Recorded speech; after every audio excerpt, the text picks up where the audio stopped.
Nagbabalik po ang frontliners. Ambassador, pagdating naman po sa pakikipag-ugnayan natin sa gobyerno dito sa ating bansa, meron ba kayong na-encounter na mga problema between our country and Singapore?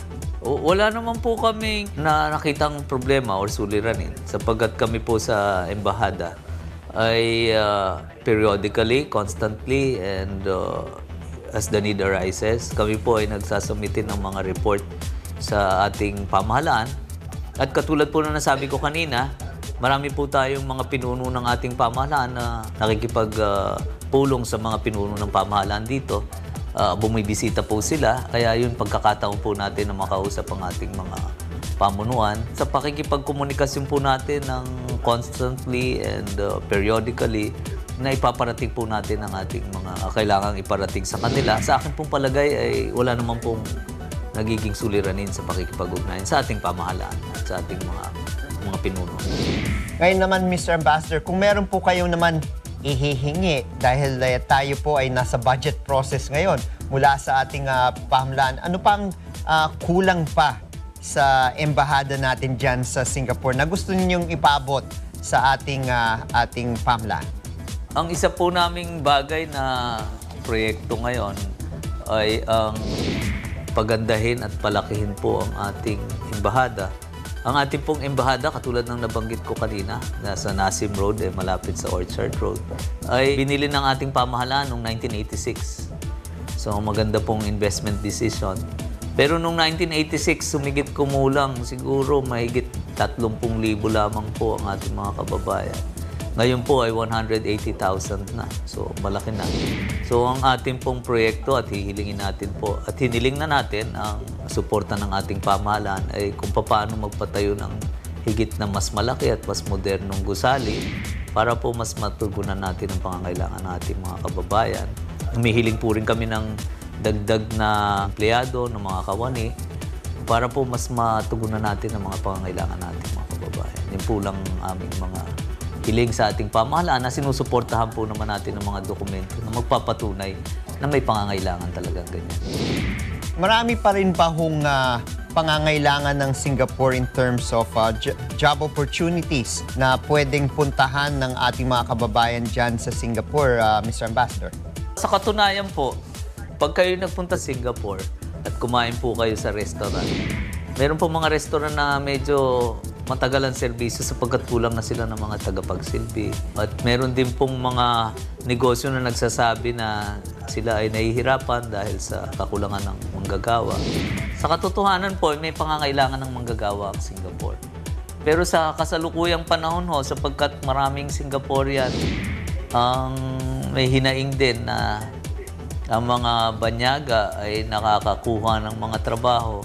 Kaya ang pamahalaan po ay nagbigay ng tightening rules. Medyo naging mahigpit po ang pamahalaan sa pagkuha ng mga manggagawa mula sa ibang bansa. Ang sektor po ng domestic worker at ng construction worker, yun po ang pinaka-sektor na hindi ho kataasan ng sahod, ang pinakamababang sahod, ay hindi po naghihigpit, open. Pero doon po sa professional sector, sapagkat merong mga hiling na bigyan ng prioridad ang mga Singaporean, doon po medyo nagkakahigpitan ang sa kasalukuyang panahon ang ating pamahalaan dito sapagkat mayroon din pong mga hindi natutuwa na Singaporean na sila ay walang trabaho pagkat ang mga employers ay mas gusto po ang serbisyo ng mga Pilipino dahil masisipag at may kakayanan. Naging sensitibo pong issue ang employment ng professionals. Sa kasalukuyang panahon ho, the rate is still increasing, but the rate of increase has declined. There is a real need for additional workers, professionals, but the Singaporean government ho, as I mentioned, has tightened the labor market for the moment. Sa kasalukuyang panahon ho, kami po yung maasa na magbago ang pulisiya ng pamahalaan.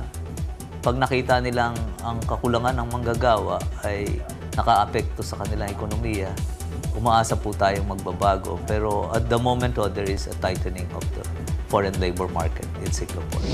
Mr. Ambassador, alam natin malapit ng eleksyon. As a matter of fact, matatapos ng 2014 at next year's 2015. Kamusta naman po ang overseas absentee voting dyan? Marami bang nagparehistro? At ano ang rate ng participation ng mga residente dyan sa Singapore? Kinagagala ko pong ipaalam na ang Singapore ang isa na sa pinakamaraming registrants ho sa rehiyon ng Asia. Mas marami na ho ang Singapore ngayon ayon sa huling ulat na natanggap ko kaysa sa Hong Kong. Although I said na meron po tayong 180,000 Filipinos dito, ang ating pong target for this registration ay 30 lang. Pero araw-araw po meron kaming natatanggap na humigit kumulang na 100 nagre-rehistro. Ang rehistro po ay continuing hanggang sa October of next year. We hope to reach at least 30,000 by the end of next year. Pero patuloy po kami sa lahat ng pagkakataon at saka ito sa pagkakataon ding ito pag may kababayan tayo nakikinig. We urge them to exercise their right to vote. Makiisa ho sa pagpili ng ating mga pinuno sapagkat ang kasabihan na ang ating pamahalaan ay depende rin sa ating mga iniluluklok sa kapangyarihan. Although we are non-partisan, non-political, we urge our countrymen at every opportunity to register and exercise their right to vote. At ang sabi po namin ng mga kababayan natin na nasa ibang bansa na nabuhay sa ibang sistema at sa may maganda naman sistema, makakatulong na makapili ng karapat-dapat lamang mamuno sa ating bansa. Kaya po, priority ng ating embahada ang magkampanya para sa overseas voting registration. At maganda naman po ang resulta. Marami tayong kababayan na nagre-rehistro. Ang sinasabi lamang po namin sa kanila, yung iba naman ay nalulungkot sapagkat hindi sila makaboto ng lokal dahil po ang overseas voter national elections lang. Gusto rin daw nilang bumoto ng mayor nila. Ay sabi ko po, ngayon sa batas hindi pa po maaari yung local. Pero national, makakaboto sila. Bago tayo matapos sa Ambassador Morales, hingian po namin kayo ng parting words dito sa programang Frontliners. Maraming salamat po ulit, Congressman Irene Tañada, at sa inyong mga tagapakinig, sa ating mga kababayan po dito sa Singapore na nakikinig. Nais ko pong ipaalam sa ating mga kababayan dito na ang ating pong embahada ay naririto para ipagtanggol, isulong ang inyong kapakanan.